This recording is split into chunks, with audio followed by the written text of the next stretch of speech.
Okay, good morning everybody and Hazak Baruch. Thank you for joining us on this beautiful Friday morning as we are studying together Perashat Vayishlach. And together today I would like to go through an interesting topic over here in regards to the episode that happens and takes place with Dinah. So here we go. If you have a Chumash, please open it up. And we will find something very interesting. So here we go. No, don't want to do that right now. Okay. After they meet Esav, Vatetze Dinah, chapter 34. Here we go. Dinah, the daughter of Leah, who Yaakov had, went out to visit the daughters of the land. So this is her mistake, so to speak. She was Yatzanit, our rabbis say. She was too outgoing, again, whatever that means. Vayarota Shechem ben Hamor. Shechem, the son of Hamor, the chief of the country, sees her. So he's a very important kid. He's a very rich kid, and he wants this Jewish girl. Vayikach ota, he sees her, he takes her. Vayishkav ota, vayanneha, and he lays with her by force. Okay, so here we see that she's abducted and she's taken against her will, so to speak, to be taken by this guy Shechem. Vatidbak nafsho bedina, and he's very attached to Dinah. He wanted to marry her. So he goes over with his father to Yaakov, and what happens? They say, and the kids are there listening, the Shvatim, the brothers of Dinah, they're listening. And they heard what happened. Vayihar lahem meod, and they were very upset because he had committed an outrage in Israel by lying with Jacob's daughter, a thing not to be done. And Hamor, the father, says to Yaakov, listen, my son, your daughter, they are in love.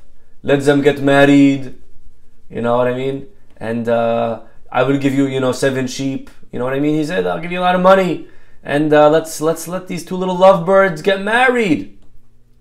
You'll marry our kids. We'll marry your kids. Let's be together. Beautiful family in harmony, all of us. Why not? You have a big family, and we could use you, and you could use us. And offer whatever, right? Tell me whatever price you want. As high as you go. Don't worry about money, don't worry. Don't worry about gifts, I'll give it all to you. I just want this girl. I want Dinah for my son. Please, he really likes her. Now, who's supposed to answer the question? Yaakov, right? Yaakov is the one being addressed, so Yaakov's supposed to answer. The Pasuk says, Vaya'anu b'nei Yaakov, Pasuk 13. Jacob's sons answer Shechem. They say, Dad, we'll take care of this one. Okay, Dad, go have a coffee or something. We got this. Okay? Vayanu b'nei Yaakov im Shechem et Hamor aviv b'mirma, and they spoke with deceit. And they say the following. They're very upset, you understand. Their sister was just defiled. Vayomeru alehem, they have now a plan. And they say, listen, we cannot do this thing to give our sister to a man who is uncircumcised, for that is a disgrace among us. Ach bezot ne'ot lachem. On this condition will we agree with your proposal to marry into each other. Im tehiyu kamonu lehimo lachem kol zachar. If you will circumcise every male like us, then we will give our daughters to you and take your daughters to ourselves. We will dwell among you and become as one kindred. Okay, but if not, we're taking our sister and we're going. Vayidvu divrehem b'einei Hamor. So Hamor and his son Shechem liked this. They said, okay, if that's all it is, circumcision it is. And they go out to everybody and they say, guys, listen, we have this crazy deal of a lifetime, an opportunity that presented itself, and we have to act fast, or else the deal's going to go, and we got to do it right now, and everyone's got to circumcise, and then we'll marry the family of Yaakov. And all the males are like, okay, I guess we're going to do it. Yeah, let's go do the Brit Milah. And they all do a Brit Milah. I'm not sure exactly, what got them to do it, but they did it. And Vayishme'u el Hamor, they listened to Hamor and to Shechem, and they circumcised every male. Says the Pasuk 25, Vayi Bayom HaShelishi, and it was on the 3rd day, B'yotam ko'avim, when they were in great pain, Vayikchu shnei bnei Yaakov, Shimon veLevi ahei Dinah ish harbo, the 2 brothers of Dinah, Shimon, and Levi, that's brothers number 2 and 3, come. They take the sword. They come to the city Betah. They come to the city unmolested. No one stopped them. Vayahargu kol zachar. And they killed every single male. They killed Hamor and his son Shechem. They took their sister home. Vayikchu et Dinah mebet Shechem vayetzeu. And they come home. Vayomer Yaakov el Shimon velevi. Shimon now, Yaakov says to his 2 sons, Achartem oti, you brought us into trouble now, what you just did. You're going to make everyone hate us. Everyone's going to want to bother us now that we killed all these people and we're very few in number and now we're vulnerable and now you just put us in danger. Vayomeru, and they said, Hachzona ya'aseh et ahotenu. And you know what they said back? You know what Shimon and Levi said back to their father? Hachzona ya'aseh et ahotenu. Should our sister be treated like a prostitute? End of story. There's no response back. There's no Yaakov doesn't say anything back. The story ends on that note. And there's actually a very famous Orah Hayim. And the Orah Hayim says, Ki adraba yistakenu ben ha'omot kshiru shebazu yahad shalad bat Yaakov upa'al ve'asa kehefzo ve'retzono lo tiyeh lesonehem tekuma ben ha'amim. You know what they said? Dad, you're afraid that now we made noise and that we stuck up for ourselves and now everyone's going to want to hurt us? To the contrary, if we don't do anything, if we don't make noise, if we don't fight back, then everyone's going to see, oh, you see, the Jews are weaklings. We can do whatever we want to them and they'll never bother us. They'll never say anything. That was their philosophy. They held that we have to stand up and defend ourselves. Very interesting. Maybe how to apply to current events, who knows. But either way, I'd like to share with you today something very interesting, and maybe we'll connect it to the story of Hanukkah.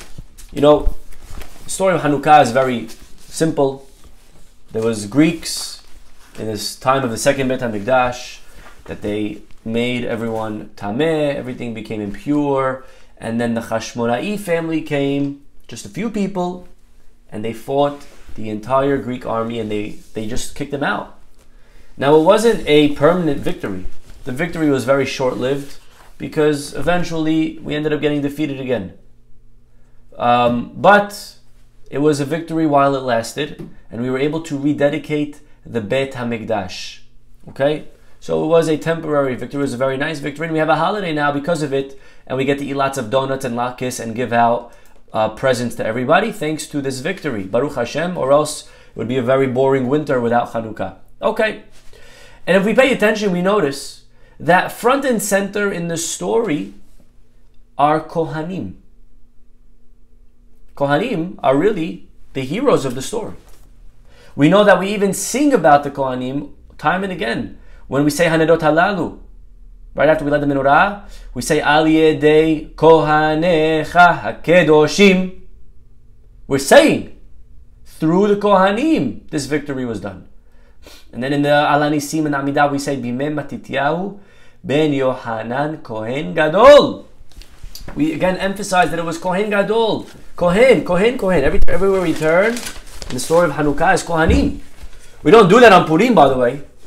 You know, in the time of Mordechai ve Esther, the Benjaminites, we don't do that really. They're Mordechai and Esther. Who cares? You know, whatever tribe they're from. What does it matter?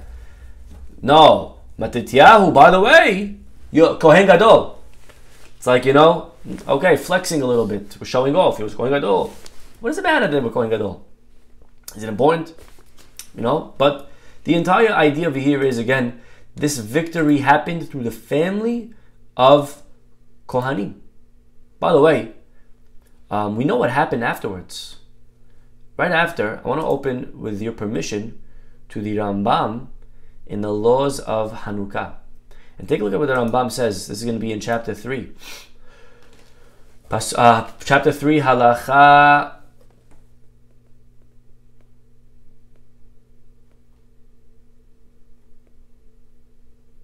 1.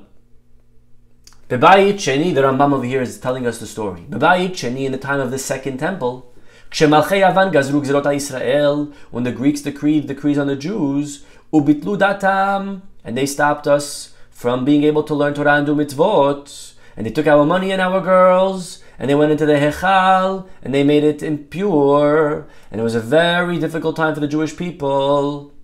They oppressed us and tortured us, until Hashem had mercy and saved us. Vegavru b'nei Chashmonai haKohanim hagedolim, the family of Chashmonaim, the Kohen Gadols, came and killed them, and they saved the Jews miyadam. Vehe'emidu melech min haKohanim, they even made a king from the Kohanim.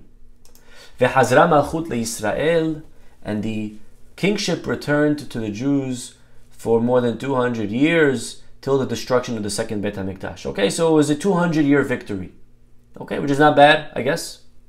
And we find over here that Rambam actually is saying very clearly that the Kohanim actually appointed a king. There's a very famous Ramban, Nachmanides, that actually says that the Kohanim made a very big sin by appointing a king from their own tribe.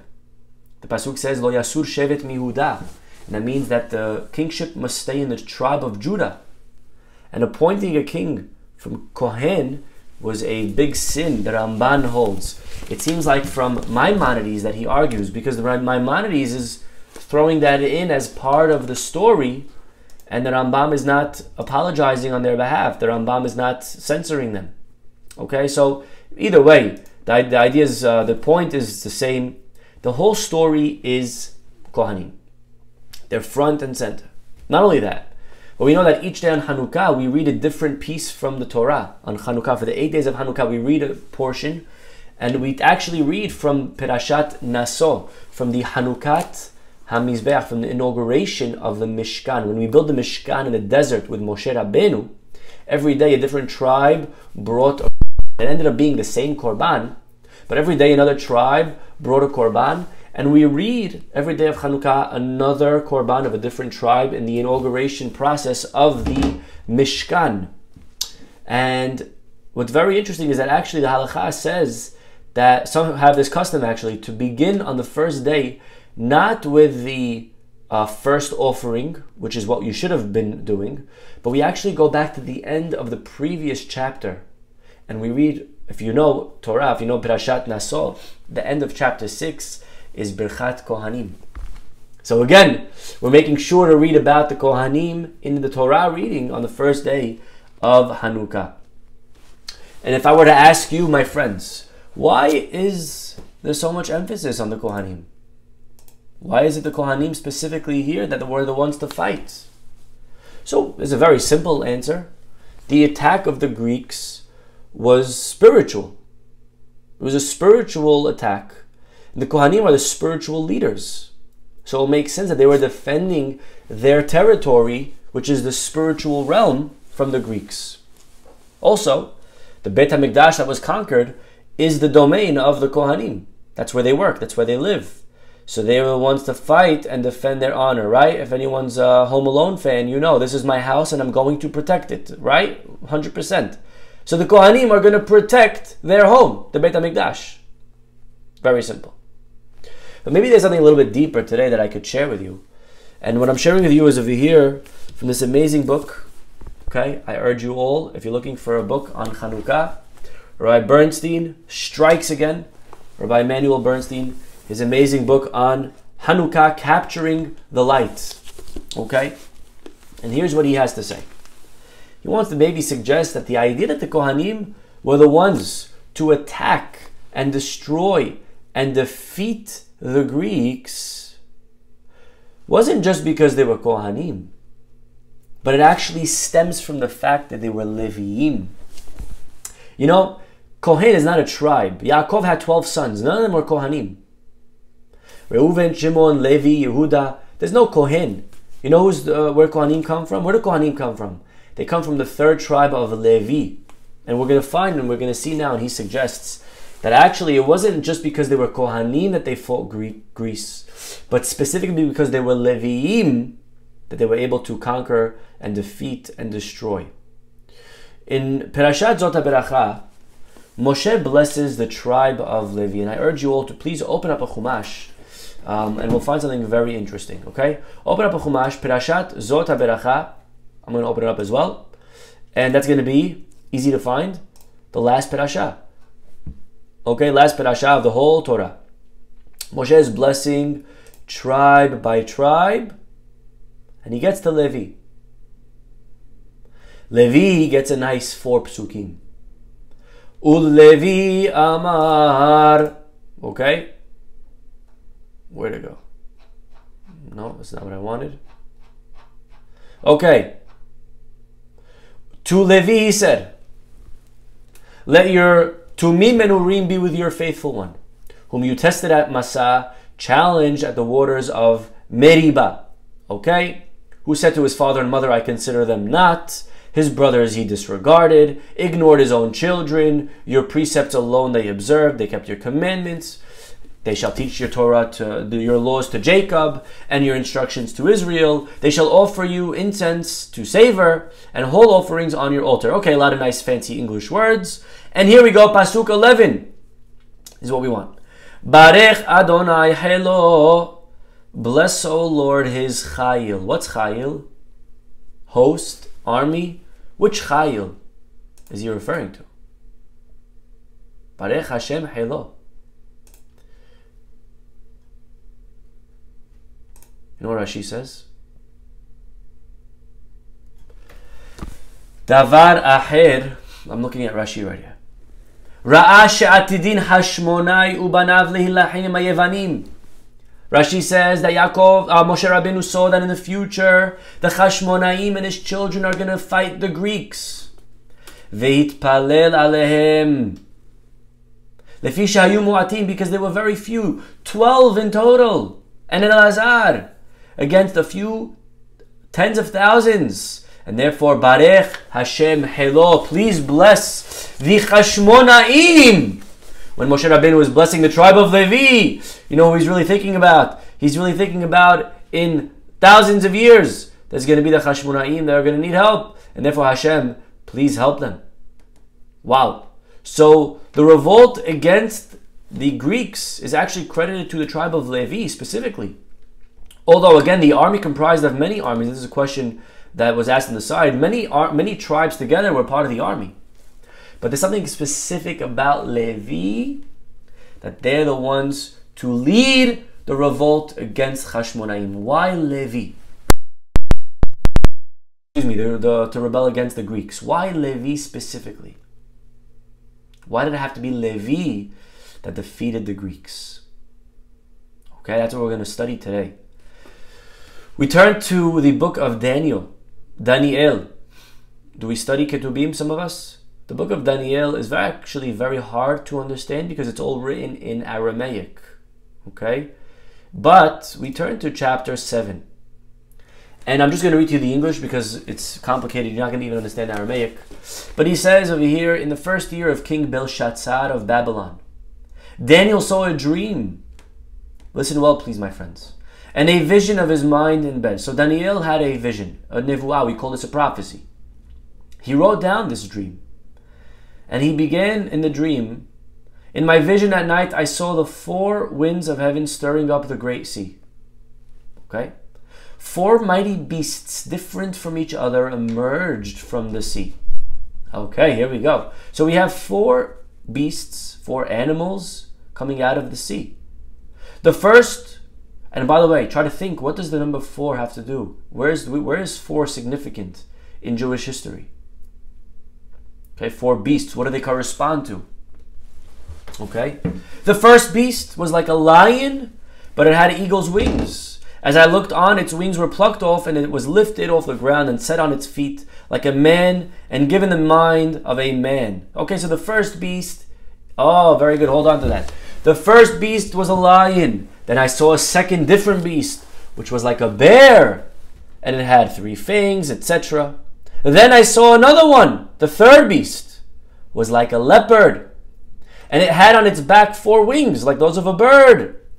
The beast had 4 heads. Okay, and then I saw on the night vision there was a 4th beast, fearsome, dreadful, and very powerful, with great iron teeth, that devoured and crushed and stamped the remains with its feet. It was different from all the other beasts which had gone before it. It had 10 horns, etc., etc., etc. So here we have 4 beasts that he sees in his vision. Of course, everyone is saying correctly so, that the 4 beasts correspond to the 4 galuyot, to the 4 exiles that the Jewish people endured throughout its history. We know that the Jews went through, and we're still in the middle of the final one, 4 exiles. The first one is the Galut of Bavel. Bavel, that's when we were taken with the destruction of the first temple to Iraq, to Bavel. The second one was the exile while we were still there, but then a different country, a different empire came and controlled us, and that is Paras. That's Persia. That's the story of Purim. Okay, that's right after that one. And then we have the third exile is right here in Chanukah, and that is Greece. Okay, our rabbis say. And then the fourth one, the 4th galut, is the exile of Edom, which is the west, which is the one that we're still in. And you notice right away that in the dream, he says very clearly the 4th one was very different, and it went on and on and on, and it didn't come to an end, right? It was very difficult. That's the galut that we're in, 2,000 years and counting, right? Very different than the first ones. Bavel, 70 years, right? Madai, nothing. Paras, Greece, a few hundred years. All of these galuyot they were very, small compared to the 4th one. But we find that the 3rd galut, which is our story of Hanukkah, the galut of Greece, corresponds to which animal? Anyone remember which one we just said? What was the 3rd animal that he saw in his dream? Who was writing down? One more time. The first animal was the lion. Then there was a bear. Then there was a leopard. So very interesting that the galut of Greece somehow corresponds to a leopard. The question is, how? Why? Okay? To understand this, says Rabbi Bernstein, we have to actually go back to chapter 2. In chapter 2, he also has a similar dream over there with a statue, and each part of the statue is made up of a different metal. And again, one metal, a second metal. The 3rd metal, which is the one that we're focused on today, number 3, which is Greece, which is Chanukah. We're talking about the 3rd galut right now. And by the way, when we speak about Chanukah over the next few weeks, Be'ezrat Hashem, we're going to keep mentioning just the 3rd of 4. We're going to bring a lot of 4s, okay? But the 3rd metal is copper. And again, somehow, some way, copper and Greece are connected. Anyone know what's the connection between copper, leopards, and Greece? What's the connection between copper and a leopard? Give it a few seconds. What do they have in common?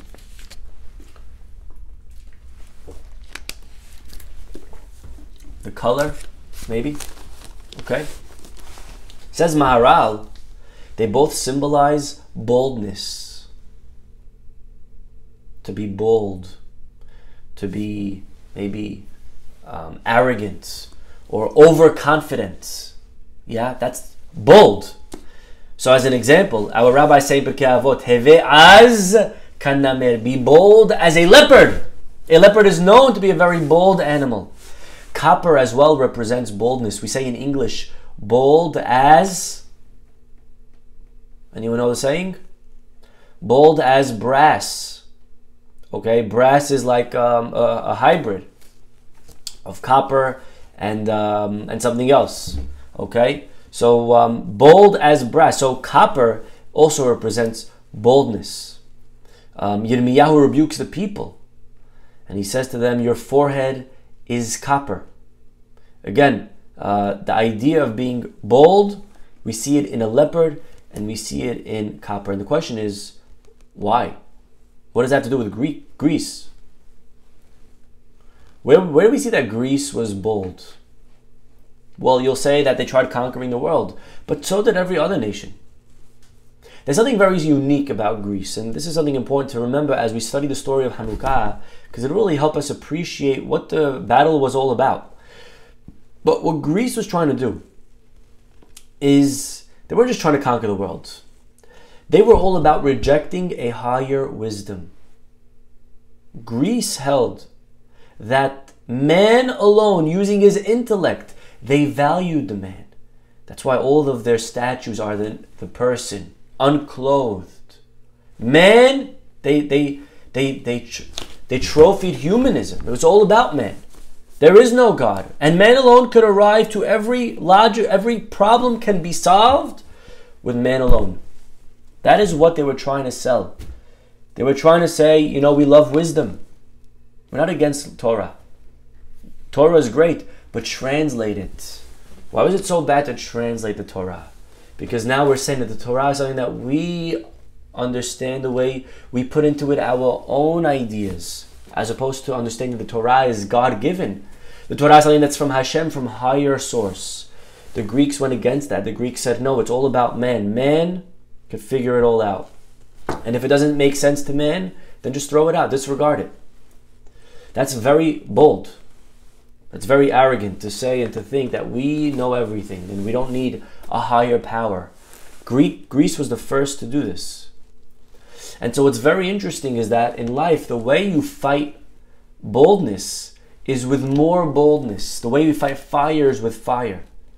And so the Greece itself, which was portraying boldness, had to be defeated with the very trait that they personified. And so we had to find a tribe that perfected the midah of boldness. Which tribe was that?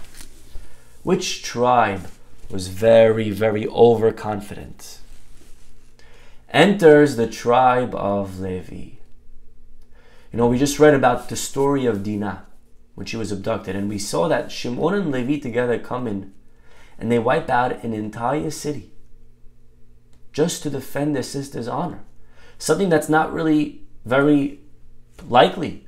Something that you wouldn't really put your money on if you had to bet who's going to win this one. But they didn't care. They went out and they said, this is what we have to do. And they went against all odds. And they single-handedly, two brothers, wiped out an entire city. This is the midah of azut. This is what it means to be bold. To be overconfident. Matter of fact, one of the decrees of the Greeks, very interestingly, you should know, was that a bride before her wedding had to submit to a certain officer. You're not sure if you're aware of this. This is one of the horrible decrees of the Greeks. And when one of the Hashmonaim's sisters was getting married, and she knew that she was going to have to now go with this officer, she went to her brothers and she says, what's the matter with you? Defend me, just like Shimon and Levi defended their sister. So we see a beautiful tie between the story of Dinah and the story of Chanukah. Not only in the sense that Levi was the one, few versus many, but in the sense that this is what started the entire revolt. The brothers accepted what their sister said, and like Shimon and Levi, they went out and they wiped out all of the Greeks. They went out and they defended their sister, and like the brothers Shimon and Levi defended Dinah. So that's it's amazing. But what comes out of this? The word az, which is bold, right? Heve az kanameh, be bold as a leopard. Where do we find that word az for the first time in the Torah? Anyone know the word ayin zayin? The first time, heve az, where does az appear? It appears when Yaakov, very good, wow. When Yaakov is blessing his son Levi. Okay, let's open to those blessings. It's going to be Perashat Vayhi. Okay, we open to Perashat Vayhi, and Yaakov is on his deathbed. He calls in one by one. Shimon veLevi Ahim. He says these two brothers. Arur. This is going to be chapter 49, pasuk 7. Arur apam ki az. Oh, what does that mean? Cursed is their anger, so fierce. So he curses over here. No, not yeter az. That's something else. Arur apam ki az. Cursed is their anger. Over here he's referencing to what they did with the city of Shechem, when they wiped out the entire city. And he's cursing, but what's very interesting, he's not cursing their boldness. He's cursing their anger.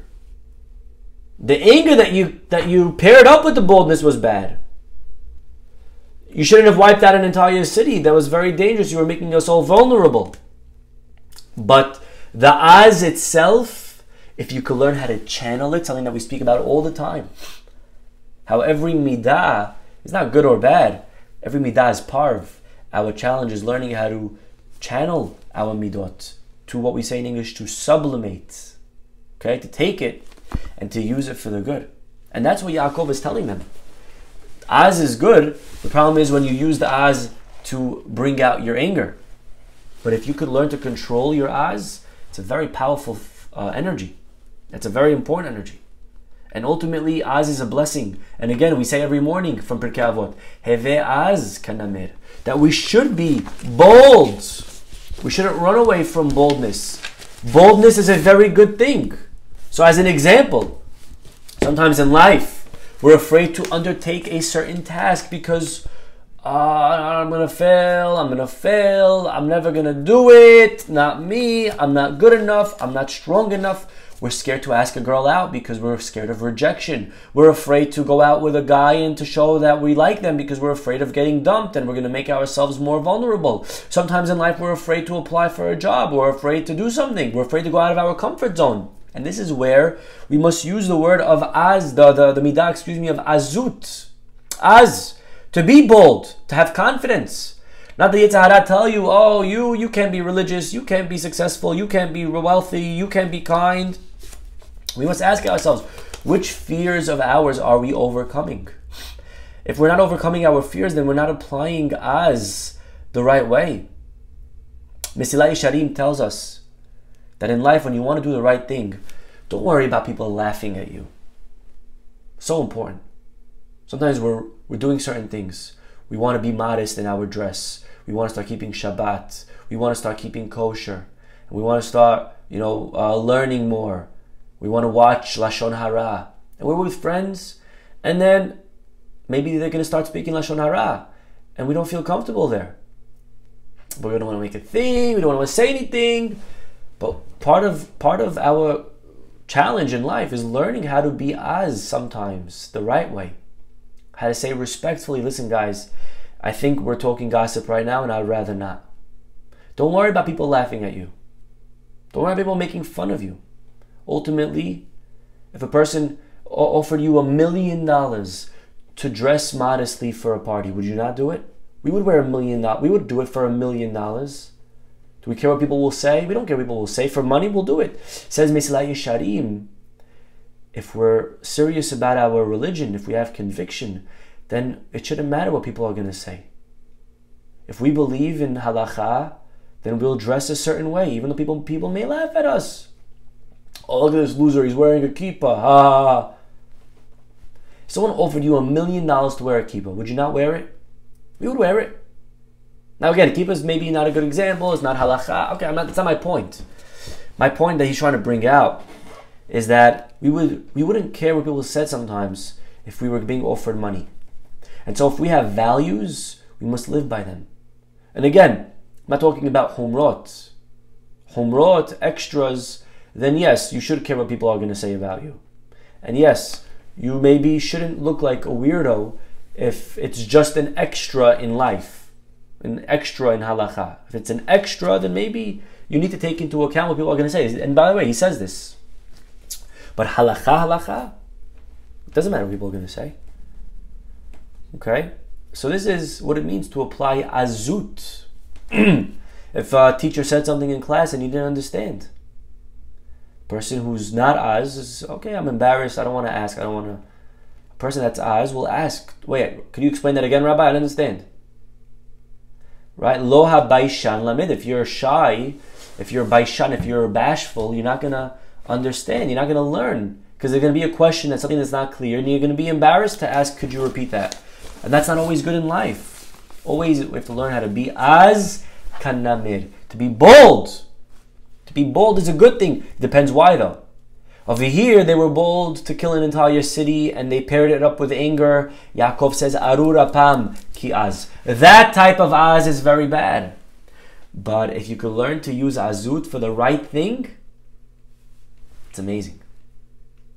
And by the way, ultimately we do see that they sublimate this boldness that they have for the service of Hashem. The next time we see Levi using it was by Het HaEgel.